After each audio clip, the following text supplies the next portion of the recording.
पहिल्यांदा मी जेव्हा इंग्लिशमध्ये बोलायला लागले तेव्हा लोकांनी हसण्याऐवजी ऐकायला सुरुवात केली. सुरुवातीला शब्द अडखळले, पण हळूहळू आत्मविश्वास वाढला. इंग्लिश ही फक्त भाषा नाही, ती आपल्या बोलण्याची ताकद आहे. लोक तुम्हाला जज करतील, पण एकदा तुम्ही बोलायला लागलास ना, तेव्हा तुम्ही इन्स्पिरेशन बनचाल. ट्राय करा, चुकू द्या, पण थांबू नका. कारण इम्प्रूव्हमेंटचं पहिलं पाऊल म्हणजे बोलायला सुरुवात करणं.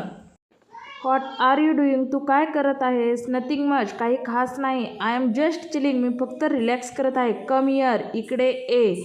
वेट अ मिनिट, एक मिनिट थांब. दॅट्स इनफ, पुरे झालं. रिअली, खरंच? Are you serious? खरंच बोलतोस? आय एम ट्रीड, मी थकलो आहे. लेट्स गो आउट, बाहेर जाऊन या. अशाच डेली इंग्लिश सेंटेन्ससाठी फॉलो करा. आणि अजून सेंटेन्स तुम्हाला हवे असतील तर कमेंटमध्ये सांगा. थँक्यू.